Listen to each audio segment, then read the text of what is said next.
Hi hello welcome to our channel. అద్భుతమైన ఆవిష్కరణలు ఎప్పుడూ సాంకేతిక ప్రయోగాల ఫలితంగా మాత్రమే పుడతాయా, లేదంటే కొన్ని అతి సామాన్య సంఘటనలే మన జీవితాల్లో సంచలనాలుగా మారతాయా?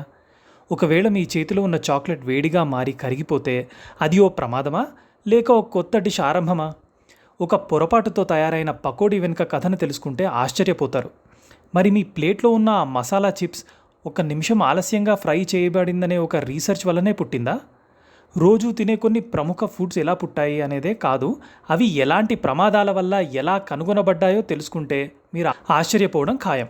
ఒక నైట్ షిఫ్ట్లో బాగా అలసిపోయిన ఓ బేకర్ అలసిపోయి ఓ డౌను ఓవెన్లో ఉంచి కాఫీ కోసం బయటికి వెళ్ళిపోయాడు. టెంపరేచర్ ఎక్కువైంది. అతను పెట్టిన డవ్ వేడిగా కాలిపోయింది. కానీ తెల్లవారుజామున అతను చేసిన చిన్న తప్పిదమే ప్రపంచ ప్రసిద్ధ కుకీస్ ఆవిష్కరణకు కారణమైంది. మరి ఇలాంటి వింత కథలు ఇంకెన్నెన్నో. పొటాటో చిప్స్ ఎలా పుట్టాయి? చాక్లెట్ చిప్ కుకీస్ ఎవరి తప్పిదం వల్ల వచ్చాయి? కోకాకోలా అసలు ఎలా తయారైంది? నాచోస్ ఎలా తయారయ్యాయో తెలిస్తే మీరు నవ్వుతారు. ఐస్ క్రీమ్ కోన్స్ ఎలాగ పుట్టాయో ఊహించలేరు. పాప్సికల్స్ అవి ఓ చిన్న పిల్లాడి తప్పిదమా? చిన్న చిన్న పొరపాట్లే కొన్ని అద్భుతమైన కథలుగా మారతాయనడానికి ఇది మంచి ఉదాహరణ. ఇప్పుడు మనం చూస్తున్న కొన్ని ప్రసిద్ధమైన ఫుడ్స్, ఇవి ఎవరో ప్లాన్ చేసిందే కాదు, ఎవరో కనుక్కున్నవే కాదు. కానీ కాలం వల్ల, సందర్భం వల్ల, అనుకోని యాక్సిడెంట్ వల్ల ఆ ఫుడ్ ఐటమ్స్ ఈ రోజుల్లో మన పళ్ళెల్లో చోటు దక్కించుకున్నాయి. ఈ వీడియోలో మనం ఇలాంటి చాలా ఇంట్రెస్టింగ్ విషయాలు తెలుసుకోబోతున్నాం. వీడియో ఎండింగ్ వరకు చూసి లైక్ చేసి సబ్స్క్రైబ్ చేయడం మర్చిపోకండి. ఇప్పుడు మొదలు పెట్టేద్దాం. న్యూయార్క్లో ఉన్న సారటోగా అనే చిన్న పట్టణంలో ఓ వ్యక్తి జార్జ్ క్రమ్ అనే షెఫ్ ఓ స్టబ్బర్న్ కస్టమర్ కోసం ఫ్రెంచ్ ఫ్రైస్ వండుతున్నాడు. ఆ కస్టమర్ ఏమంటే ఫ్రెంచ్ ఫ్రైస్ చాలా లావుగా ఉన్నాయని ప్రతిసారి తిరిగి పంపించేవాడు. అంటే ఇంకా తిని కావాలా అబ్బా, చూసుకో అన్నట్టు రివెంజ్ మోడ్లోకి వెళ్ళిపోయాడు. అంతే, అతను బాగా బాగా థిన్గా, ఆల్మోస్ట్ పేపర్ థిన్గా పొటాటో స్లైసెస్ కట్ చేశాడు, డీప్ ఫ్రై చేశాడు, పైన సాల్ట్ వేశాడు. ఒక్కసారి రుచి చూసే అని మిలియనేర్కి ఇచ్చాడు. వాడు క్రేజీలీ ఇంప్రెస్డ్ అయ్యాడు. చివరికి అదే ఐటమ్ థిన్, క్రిస్పీ, సాల్టీ అతనికి ఫేవరెట్ అయిపోయింది. తర్వాత ఆ స్నాక్కి సారటోగా చిప్స్ అనే పేరు వచ్చింది.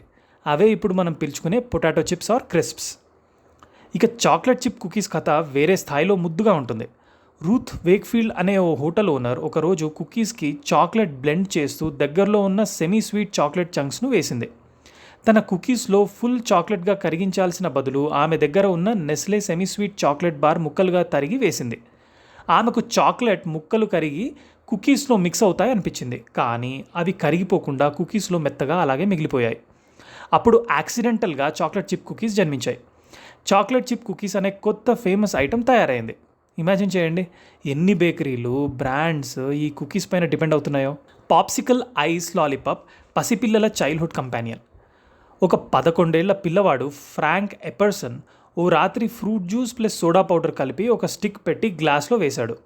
కానీ దాన్ని ఫ్రిడ్జ్లో ఉంచి మర్చిపోయాడు. రాత్రంతా వాతావరణం చల్లగా ఉండడంతో అది పూర్తిగా ఐస్ అయింది. కావాలని చేయకుండానే మర్నాడు ఉదయం చూసేసరికి ఆ స్టిక్ జ్యూస్తో కలిసి ఓ లాలీపాప్లా తయారైంది. అతడికి చాలా నచ్చింది అది.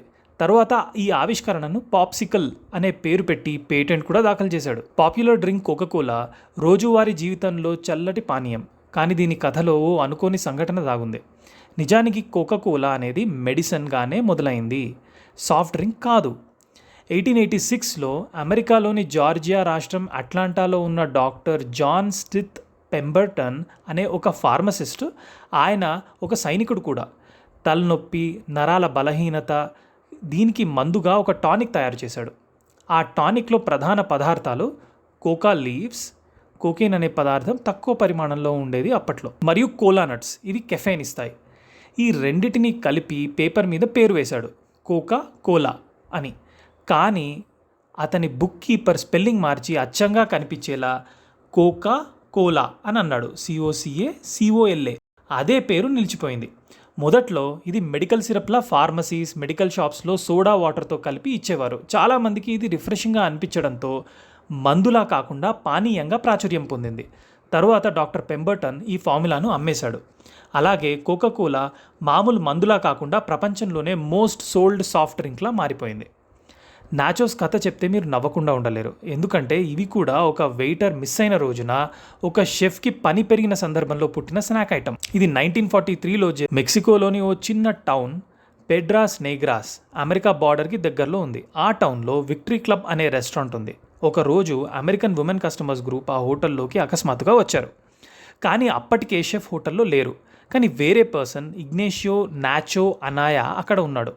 వాళ్ళు భోజనం కోసం అడిగారు. కానీ అప్పుడు మేజర్ కిచెన్ ఐటమ్స్ అవైలబుల్లో లేవు. ఏముంది? టార్టియా చిప్స్ ఉన్నాయి, చీజ్ ఉంది, మరి కొంచెం ఆలపీనోస్ కూడా ఉంది. వెంటనే ఆలోచించాడు. టార్టియా చిప్స్ తీసుకున్నాడు. తర్వాత వాటి మీద చీజ్ వేసి బ్రాయిలర్లో వేశాడు. చివరిగా ఆలపీనో పెప్పర్స్తో గార్నిష్ చేశాడు. అప్పుడే తయారైంది హాట్ చీజీ క్రంచీ స్నాక్. వాళ్ళకి ఇది బాగా నచ్చింది. దీని పేరేంటి అని వాళ్ళు అడిగారు. ఆయన సరదాగా కాల్ ఇట్ నాచో స్పెషాలి అని అన్నాడు. ఇలా ఇగ్నేసియో నాచో స్పెషల్ నాచోస్ అనే స్నాక్ పుట్టింది. ఊహించండి, మీరు ఒక గజిబిజితో నిండిన పెద్ద ఎగ్జిబిషన్లో ఉన్నారు. కళకళలాడే షాప్స్, ఆటలు, ఫుడ్ ఐటమ్స్, వాసనతో నోరూరిపోతుంది. ఇంతలో ఒక కోల్డ్ డెజర్ట్ స్టాల్ ముందు లైన్లో చాలామంది. ఎందుకంటే వాళ్ళందరూ ఐస్ క్రీమ్ కొంటున్నారు. అయితే అదే సమయంలో ఒక్కసారిగా అసలు వింత జరిగింది. 1904లో అమెరికాలో జరిగిన సెయింట్ లూయి వరల్డ్స్ ఫేర్ అనే పెద్ద ఎక్స్పోలో ఒక ఐస్ క్రీమ్ వెండర్కి బౌల్స్ తక్కువయ్యాయి. అంత గొడవలో కొత్త గ్లాసులు వెతకడం అసాధ్యమైపోయింది. ఇక అతను పానిక్ అయ్యాడు. ఎందుకంటే లైన్లో ఉన్న వాళ్ళకి ఎంత చల్లగా ఐస్ క్రీమ్ కావాలో అంత వేడిగా వాళ్ళు కోపంగా ఉన్నారు. ఆ వెండర్ స్టాల్ పక్కనే ఉండే ఇంకో స్టాల్లో ఒక వ్యక్తి ఉండేవాడు. అతను మిడిల్ ఈస్టర్న్ వాఫిల్స్ లాంటి షుగరీ స్నాక్స్ అని వేసేవాడు. ఆ వెండర్ పేరు ఎర్నెస్ట్ హ్యామ్వీ. అతను ఆ ఐస్ క్రీమ్ వెండర్ కష్టాన్ని గుర్తించాడు. వెంటనే ఒక బ్రిలియంట్ ఐడియా వచ్చింది. నేను వేసే వాఫిల్ని తీసుకుని కోన్ షేప్లో మడిచేస్తే అందులో ఐస్ క్రీమ్ వేసేయొచ్చు కదా. అంతే, ఒక వాఫిల్ తీసుకున్నాడు.